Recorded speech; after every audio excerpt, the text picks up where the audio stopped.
ভীষণ প্রীতি প্রীতি করো না না জেনে রে প্রীতি করিয়া যেজন গেছে মরিয়া প্রীতি করিয়া যেজন গেছে মরি। চলুন না আজ নয় প্রীতি করতে করতেই একটু ঘুরে আসি এই প্রীতিরই জায়গা শান্তিনিকেতন। বৃষ্টি মাথায় নিয়ে হাতে হাত ধরে ঘুরে বেড়াবো এই সোনাঝুরি হাটে, খেয়ে নেবো নয় রামশ্যামের সেই বিখ্যাত রেস্টুরেন্টে, ঘুরিয়ে দেখাবো আপনাদের রামশ্যামের সেই রিসর্ট। আজকের গল্পটা এই সব নিয়ে, তো চলুন শুরু করা যাক গল্প।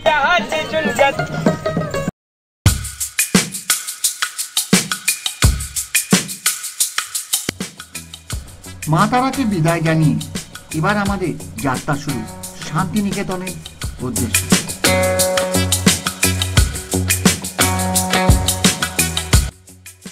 সুপ্রভাত বন্ধুরা, আজকে আমাদের ট্যুর প্ল্যান হলো আমরা হোটেল থেকে চেক আউট করে গাড়ি নিয়ে শান্তিনিকেতনের উদ্দেশ্যে বেরিয়ে পড়েছি। পথে আমরা দেখে নেব সোনাঝুরি হাট আর রামশ্যামের রেস্টুরেন্টে। আজকে আমরা আমাদের লাঞ্চ কমপ্লিট করে রামশ্যামের যে নতুন রিসর্টটা হয়েছে সেটা আপনাদের পুরো একটা ট্যুর করিয়ে আমরা ফিরে যাব আমাদের যে যার বাড়ির উদ্দেশ্যে। তো চলুন সঙ্গে আমাদের এই ট্যুরটাও সম্পূর্ণ যা যা করব আপনাদের কাছে তুলে ধরব। তবে একটা আফসোস আমার ছিল যে বর্ষাকালে এসেছি, বৃষ্টি একটুও পেলাম না আসার সময়, সেই আফসোসটাও ভগবান আমাদের মিটিয়ে দিল। আমরা যেতে যেতে এত বৃষ্টি পেয়েছি আর এত সুন্দর লাগছিল পরিবেশটা। আপনারা দেখুন, বৃষ্টি পড়ছে, চারিদিকে শুধু সবুজ আর সবুজ, এত সুন্দর লাগছিল। এই আটলার রাস্তাটা ধরে সোজা এগিয়ে যেতে, আমরা আটলার রাস্তাটা ধরেছিলাম এই শান্তিনিকেতন যাবার পথে। এখান থেকে একদম সোজা চলে গেলেই আমরা পেয়ে যাব শান্তিনিকেতন। তো চলুন আমাদের সঙ্গে ঘুরে দেখবেন শান্তিনিকেতন। আর এই রোড ট্রিপটাও আশা করি আপনাদের ভালোই লাগবে।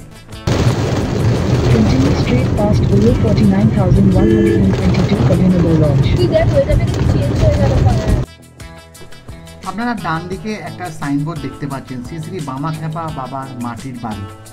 এখানেই নাকি বামাখ্যাপা থাকতেন। এখানে প্রথম, দ্বিতীয় এবং তৃতীয় তিনটে বাড়ি আছে।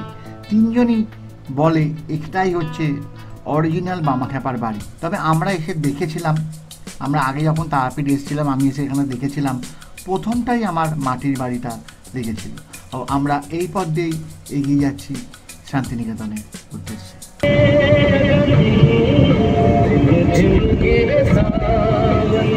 এর থেকে বেশি এই গানটা শোনালে কপিরাইট খেয়ে যাব, কিন্তু এই বর্ষাকালে এই গানটাই হচ্ছে আলটিমেট গান। কি বলেন আপনারা, ঠিক বলেছি না?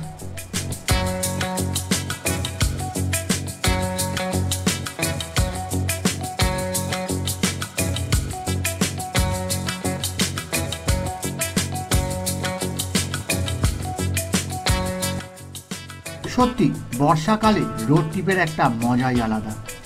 আর সঙ্গে যদি থাকে সেই সব লোকজন যাদের সঙ্গে ট্রিপ আরও মজাদার হয়ে ওঠে। সত্যি স্বরূপ, পম্পা, প্রিয়াঙ্কা, সাগনিক, আরিয়ান, এদের সঙ্গে বেশ মজাই লাগছিল গাড়ি চালাতে। সবাই মিলে বেশ মজা করছিলাম আমরা। আর সামনে এই বৃষ্টির ঝড়ো ঝড়ো ধারায় এক অপূর্ব দৃশ্য লাগছিল আমাদের সামনে। দারুণ লাগছে, দারুণ। আমি খালি জাস্ট এই ট্রিপটাকে উপভোগ করেছি, এত সুন্দর লাগছিল যে আপনাদের বলে বোঝাতে পারবো না।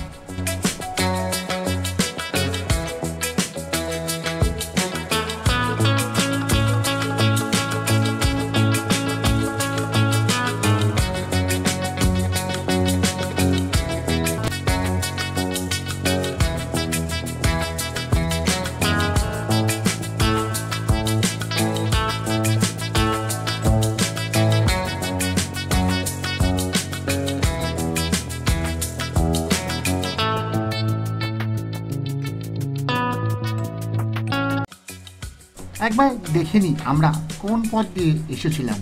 আমরা ন্যাশনাল হাইওয়ে 114 ওপর দিয়ে মল্লালপুর, গদাধরপুর, সাঁইথিয়া, আহমেদপুর, কনারপুর হয়ে শান্তিনিকেতনে পৌঁছেছিলাম। রাস্তা একদম সোজা ছিল, কোথাও কোনো বাঁক ছিল না, কিন্তু রাস্তায় মাঝে মাঝে এত বড় বড় গর্ত ছিল যে গাড়ি চালাতে বেশ অসুবিধার সম্মুখীন হতে হচ্ছিল।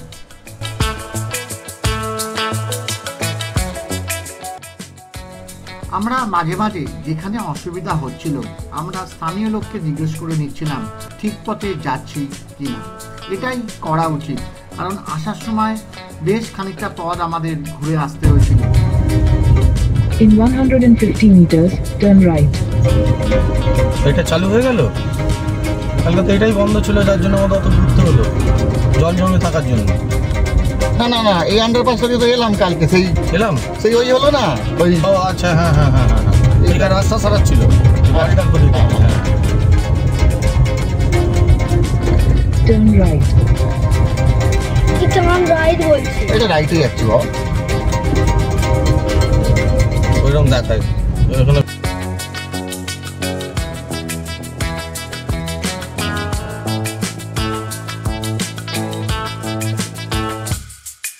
এই রাস্তায় অনেক ট্রাফিক জ্যাম ছিল, তাই আমরা আমাদের গাড়িটা ঘুরিয়ে পাশ দিয়ে একটি গলি ঢুকে যাচ্ছিল, যেটা একদম লোকাল পথ, সেখান দিয়ে ঢুকে পড়লাম।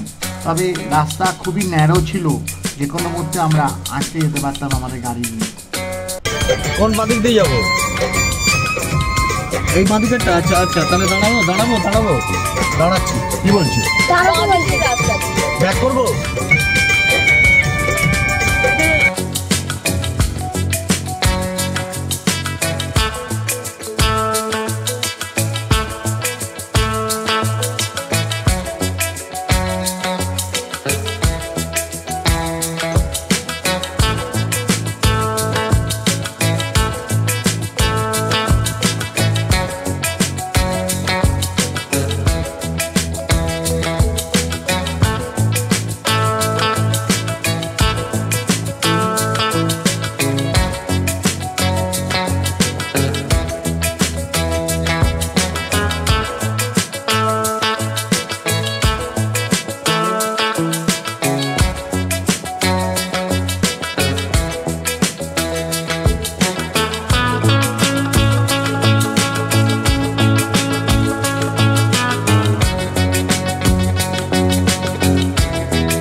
সোনাঝুরি হাটের একদম সামনে চলে এসেছি। সামনেই বড় রাস্তা, ওই রাস্তা ক্রস করে আমরা সোজা চলে গেলেই সামনেই সোনাঝুরি হাট।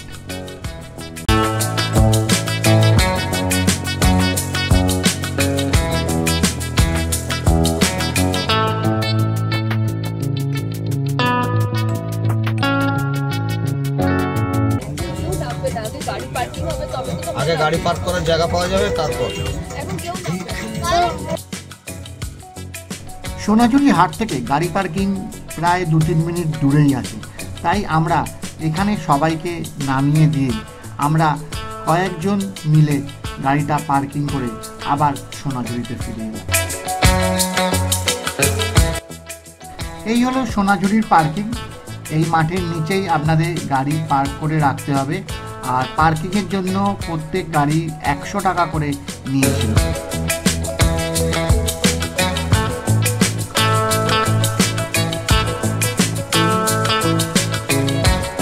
এই হলো সেই বিখ্যাত শান্তিনিকেতনে সোনাঝুরি হাট। আজ রবিবার, তাই হাট চারিদিকে একদম রমরমিয়ে বসে আছে। আর দেখুন, এখানে কিন্তু সব কিছুই ম্যাক্সিমামই হচ্ছে হাতে তৈরি সব জিনিসপত্র। আপনারা চাইলে এখানে এসে সামগ্রী, জিনিসপত্র, জামা কাপড় অনেক কিছু পাওয়া যাচ্ছে, সব কিছু কিনতে পারেন, তবে অতি অবশ্যই দরদাম করে নেবেন।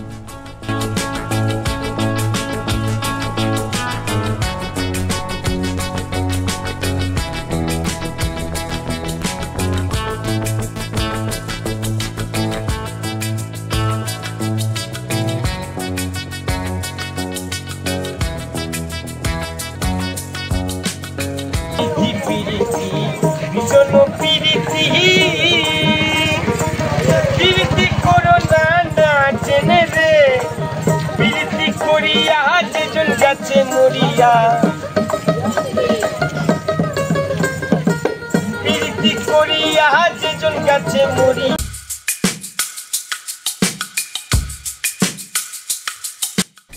সোনাঝুরি হাটের ভেতরে এই রামশ্যামের রেস্টুরেন্ট, রামশ্যামের রিসোর্ট হচ্ছে বিখ্যাত।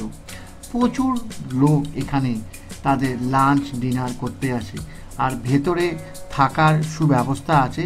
চলুন আমি একে একে করে আপনাদের সব কিছু ঘুরিয়ে দেখিয়ে দিচ্ছি। এখানে যেমন মেনু কার্ড লেখা আছে, আপনি মেনু কার্ড দেখে আপনার খাবার অর্ডার দিতে পারেন। আমি মেনু কার্ডটা এখানে দেখিয়ে দিচ্ছি, আপনারা পজ করে দেখে নেবেন।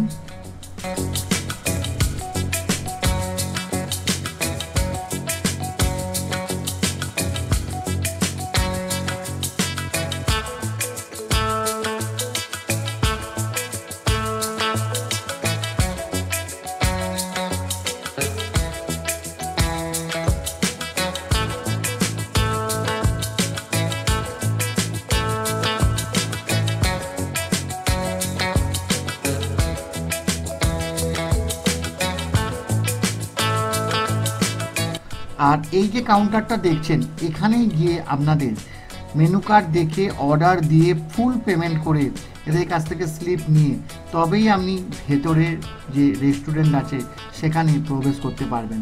অন্যান্য হোটেলের মতো যেমন খেয়ে দিয়ে বিল পেমেন্ট করেন, এখানে কিন্তু সেরকম কোনো ব্যবস্থা নেই।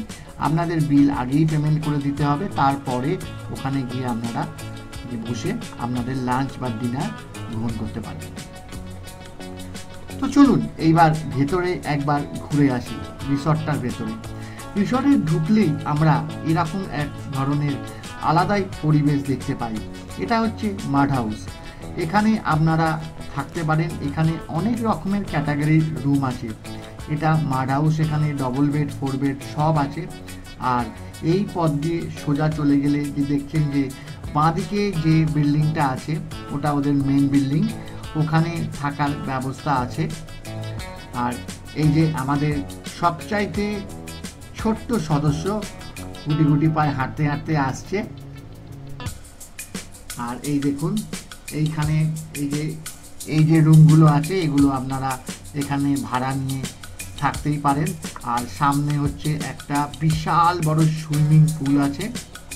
আর এখানে গার্ডেরা বসে আছে অল টাইম, তারা আপনাদের সুরক্ষিত রাখবার জন্য। আর এই দেখুন একটা বিশাল বড় সুইমিং পুল। আর চারিদিকে এই বিশাল বড় একটা জায়গা আছে। এখানে মাঠ আছে, দোলনা আছে, বাচ্চাদের খেলা করার জন্য পার্ক আছে। এখানে আপনাদের চেঞ্জিং রুম আছে। একটা এলাহি ব্যাপার যাকে বলে।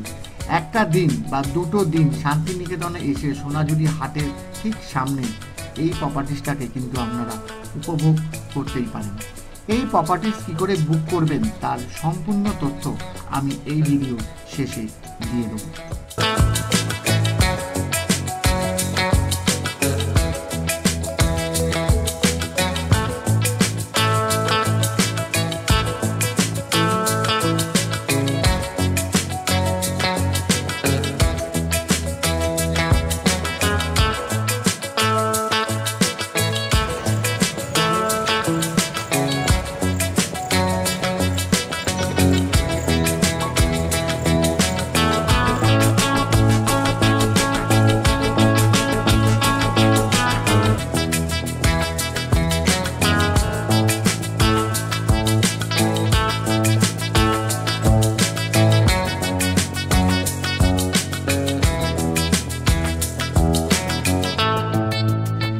রামশ্যাম ভিলেজ রিসর্ট আপনারা কিভাবে বুক করবেন, আপনারা স্ক্রিনে যে নাম্বারটা দেখছেন সেই নাম্বারে ফোন করলে ওরা আপনাকে ওখানকার রুমের ছবি প্লাস ট্যারিফ সব পাঠিয়ে দেবে।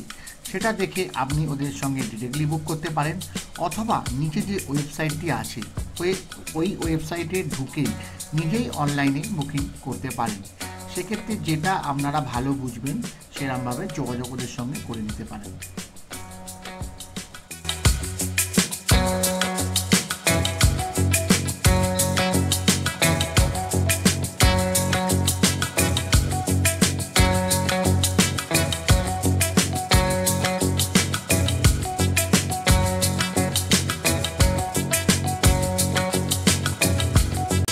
এরপরে আমরা এখানে বেশ কিছু ফটো সেশন করে একটু পুল সাইড উপভোগ করে আমরা চলে গেছিলাম আমাদের খাবার অর্ডার দেওয়া হয়েছিল লাঞ্চের জন্য, সের জন্য রেস্টুরেন্টের উদ্দেশ্যে। কারণ ওখানে গিয়েও আমাদের লাইন দিতে হবে, কারণ আমাদের নাম্বার যদি একবার মিস হয়ে যায় তাহলে কিন্তু আবার সেই নাম্বার ফিরে আসতে বেশ সময় লাগবে।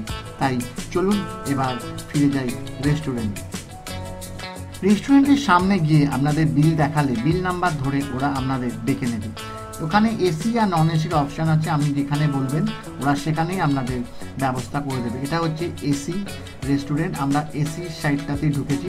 তো তার অ্যাম্বিয়েন্স হচ্ছে ঠিক এরকম, সামনে টেবিল আছে, কাঠের চেয়ার, এগুলো সব, আর চারিদিকের অ্যাম্বিয়েন্সটা ঠিক এই রকম। আমরা আজকে অর্ডার করেছিলাম ভেজ থালি, যেটা আমাদের কাছ থেকে নিয়েছিল 190 টাকা করে, আর তার সঙ্গে অর্ডার করেছিলাম মাটন ডাক বাংলো, আর এই সামনের কুচকে বাচ্চাটার জন্য পমফ্লেট ফ্রাই। আর এদের খাবার দাবারের স্বাদ বেশ ভালো। এইবার আমরা একবার দেখে নিই কী কী দিয়েছিল আমাদের ভেজ থালিতে। ভেজ থালিতে আমাদের ছিল ভাত, ডাল, শুক্তো, আলু পোস্ত, পাঁপড়, ঝুড়ো ঝুড়ো আলু ভাজা, স্যালাড আর চাটনি। এগুলো কিন্তু আপনারা যত ইচ্ছে নিতে পারেন, এটা থালি হিসাবে আপনাদের দেওয়া হচ্ছে। আর এর সঙ্গে ছিল মাটন আর পমফ্লেট ফ্রাই। এই এসে গেছে আমাদের মাটন ডাক বাংলো, আমাদের কাছ থেকে 400 টাকা করে প্লেট দিয়েছিল পার প্লেট। আর এই হচ্ছে পমফ্লেট ফ্রাই, 2 প্লেট পমফ্লেট ফ্রাইয়ের দাম হয়েছিল 375 টাকা। তো এই দিয়েই আজকে আমরা আমাদের লাঞ্চ কমপ্লিট করেছিলাম।